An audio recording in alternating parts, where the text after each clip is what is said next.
Stock investing can be an excellent way to create wealth over time. Learning to invest wisely and patiently throughout a lifetime will result in returns that far exceed even the most modest income. Stock investing is more straightforward than many people believe. It all begins with understanding what the stock market is, how it operates, your investment objectives, and where you can invest.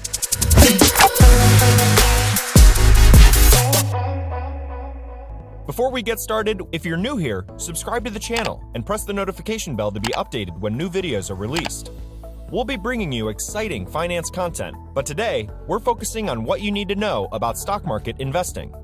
What exactly is the stock market? Stock investing is a great way to build wealth. Even during market uncertainty, stocks are a safe investment for long-term investors. A stock market fall means that many stocks are on sale. Putting money into an online brokerage account for purchasing equity or stock mutual funds is one of the easiest ways for beginners to start investing in the stock market. Why should you invest in the stock market? The ability to increase your capital is one of the key advantages of investing in the stock market.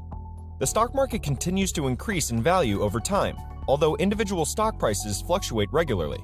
Investors typically benefit from investments in stable businesses that can expand. Similarly, diversifying your investment portfolio would help you create wealth by exploiting growth in various economic sectors, resulting in a profit even if some of your stocks lose value. The stock market's movement is difficult to foresee, but the advantages of investing in stocks remain unchanged despite the unpredictability. What has changed and what needs to change is the public's view of the stock market and its risks. Consider why stocks are a viable investment and why you should invest in the stock market, in addition to putting some of your available cash in a savings account. Advantages of investing in the stock market. Dividend income. Dividends are distributions made to shareholders quarterly by corporations. Some stocks pay out dividends as a source of revenue. Although not all stocks pay dividends, those that do provide investors with annual payments. These payments are made even if the stock lost its value, and they reflect revenue in addition to any gains made when the stock is finally sold. Dividend income will help you save for retirement or pay for further investment as your portfolio grows. Diversification. A stock market investment provides diversification for investors who invest in various forms of investment products. Other types of investments, such as bonds and real estate, do not affect the valuation of stock market investments. Stocks will help you weather losses in other types of investments. Stocks can add risk to a portfolio and the opportunity for significant quick returns, which can help investors avoid risk-averse or excessively cautious investing strategies. Ownership. When you buy stock, you're essentially purchasing a piece of the business you're buying stock. It means that investing in the stock market comes with all of the advantages of being a part owner of a business. Shareholders have a say in who serves on a company's board of directors and how those strategic decisions are made. They also receive annual reports from the organization to learn more about it. Buying stock in the company where you work can be a great way to show your support while still tying your finances to the company's success. We hope you're having fun with the video. We'd like to hear from you. In the comments section, you can share your own stock market investment story. If we haven't covered any key points that would be highly beneficial to you, please leave a comment and we'll do our best to respond. Don't forget to like and subscribe to the channel for more content on money management. How to invest in the stock market in 7 easy tips. Determine the kind of investor you are. You must first determine what kind of investor you are before committing your funds. Some investors prefer to set it and forget it, while others prefer to take an active role in managing their money's growth. Would you like to pick your stocks and mutual funds? Alternatively, you might employ a professional to handle the process for you. You may also contribute to the employer's 401k plan. This is one of the most common ways for new investors to get started. It teaches new investors some of the most tried and accurate investing approaches, such as making small daily investments, concentrating on the long term, and taking a hands-off approach. Select an investment account. In general, an investment account is needed to invest in stocks. This typically entails a brokerage account for the hands-on forms. Opening an account with a robo-advisor is a good choice for those who need a little support. Both processes are described in detail below. A key point to remember is that brokers and robo-advisors allow you to open an account with very little capital. Opening a brokerage account of your own.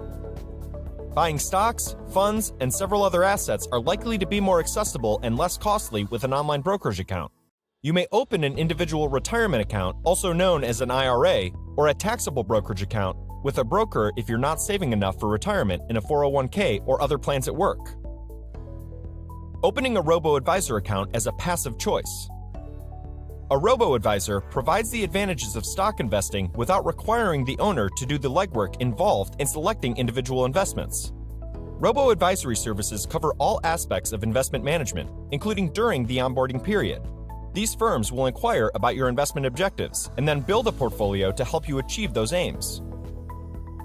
Learn the difference between stocks and mutual funds when it comes to investing. Are you going the do-it-yourself route? Don't be concerned. Investing in stocks does not have to be complicated. For the most part, stock market investing entails choosing between two forms of investments. ETFs, or exchange-traded funds, are mutual funds that invest in stocks. In a single investment, mutual funds allow you to buy small parts of several different stocks. You own small amounts of each of those businesses when you invest in a fund. To build a diversified portfolio, you can combine multiple funds. It's worth noting that stock mutual funds are also known as equity mutual funds, stocks that are owned individually. If you're interested in a particular business, you can buy a single share or a few shares to get your feet wet in the stock market. It is possible to construct a diversified portfolio out of several individual stocks, but it requires a significant investment. Stock mutual funds have the advantage of being inherently diversified, which reduces your risk. Mutual funds, on the other hand, are unlikely to grow as quickly as certain individual stocks. Individual stocks have the advantage of a wise choice paying off handsomely, but the chances of any particular stock making you wealthy are incredibly slim. Make a financial plan for your portfolio savings. In this stage of the process, new investors often have two questions. How much money do I need to start investing in stocks? Also, how much should I put into stocks? The amount of money required to purchase a single stock is determined by the price of the shares. If you're investing in funds, which most financial investors prefer, you can devote a significant portion of your portfolio to stock funds, especially if you have a long-time horizon. Concentrate on the long term. Stock investing is rife with complex strategies and methods, but some of the most active investors have stuck to stock market fundamentals. The most important thing to do when you start investing in stocks or mutual funds is to don't even bother to look at them. It's best to stop the practice of checking how your stocks are doing many times a day, every day, unless you're trying to beat the odds and excel at day trading. Maintain control over your stock portfolio. Although obsessing over daily fluctuations isn't good for your portfolio or your well-being, you'll need to check in on your stocks or other investments from time to time. If you use the measures above to buy mutual funds and individual stocks over time, you can review your portfolio at least once a year to ensure it still meets your investment objectives. Any stuff to think about. If you're nearing retirement, you may want to shift some of your equity assets to more conservative fixed income investments. Consider purchasing stocks or funds in a different sector to diversify the portfolio if it is too heavily weighted in one sector or industry. Finally, regional diversification should be considered. Before we end, I'll give you a nerdy tip. If you're thinking about opening a brokerage account but need some help deciding which one to go with, check out our new roundup of the best stockbrokers. It compares today's top online brokerages on all crucial metrics for investors, including fees, investment availability, minimum opening balances, and investor tools and services. Wrap up. It may take some time to learn how to invest in stocks, but once you do, you'll be well on your way to accumulating money. To reduce risk, read numerous investing websites, try out different brokers and stock trading applications, and diversify your portfolio.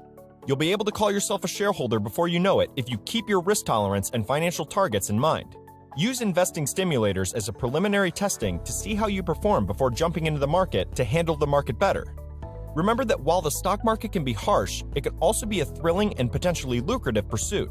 Even if you are starting and have a small amount of money, you can invest. It's more complex than just choosing the suitable investment, a daunting task in and of itself. And you must be mindful of the limitations you face as a new investor. We hope you found this video informative. Please leave a comment below if you have any questions or would like to learn more. Thank you for taking the time to check out our beginner's guide on stock market investment. We'll see you in the following video.